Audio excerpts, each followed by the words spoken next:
Matric के जितने भी स्टूडेंट हैं और जिनका कल एग्जाम है, संस्कृत का पेपर है, उन सभी के लिए आज आप सभी के लिए संस्कृत का क्वेश्चन आप सभी के बीच लाने का प्रयास किए हैं और ये क्वेश्चन आपके एग्जाम में बहुत ही मदद करेगा आपके एग्जाम में। तो इस वीडियो एग्जाम से पहले इस वीडियो को आपको देखना जरूरी है, ठीक है। तो चलिए हम आप सभी के बीच क्वेश्चन लाते हैं और आप लोग देखिए कि कितना आंसर दे सकते हैं, और नहीं दे पाइएगा तो उसको याद कर लीजिएगा, क्योंकि इससे क्वेश्चन आपके एग्जाम में देखने को मिलेगा, ठीक है। तो चलिए हम आज का वीडियो स्टार्ट करते हैं।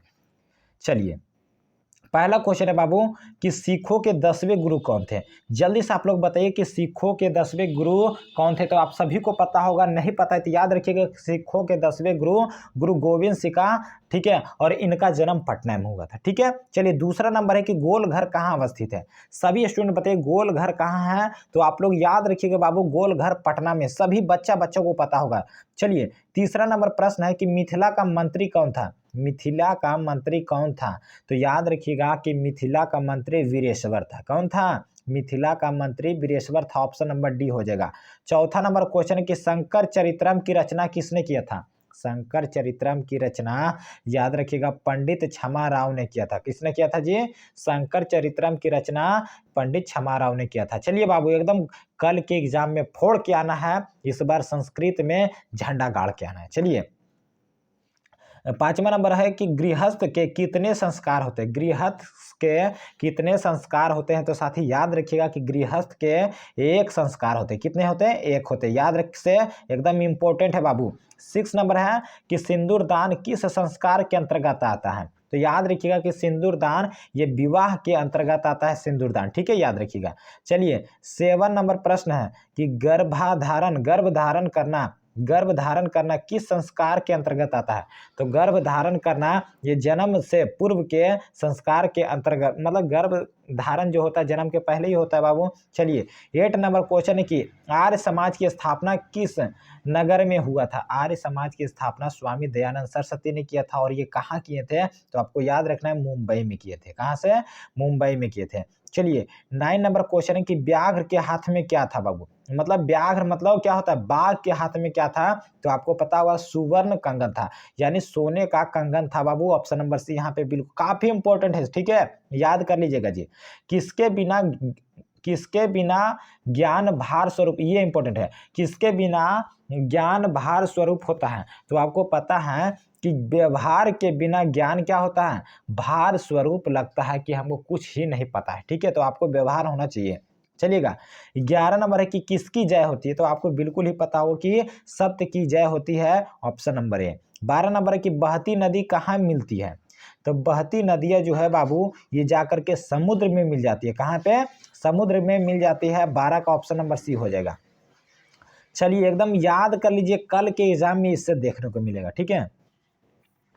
13 नंबर है कि किस देश में देवता लोग बार बार जन्म लेना पसंद करते हैं। तो याद रखिएगा, अपना देश भारत में देवता लोग बार बार जन्म लेना पसंद करते हैं। 14 नंबर क्वेश्चन है कि कौन गीत गाते हैं। तो याद रखिएगा कि देवता लोग गीत गाते हैं। कौन गाते हैं जी? देवता लोग गीत गाते हैं। चलिए, 15 नंबर है कि नीति श्लोक के रचनाकार कौन है। तो नीति श्लोक के जो रचनाकार थे बाबू, वो महात्मा विदुर थे। कौन थे? Vidur option number A. चलिए, 16 नंबर है कि घर की लक्ष्मी कौन होती है।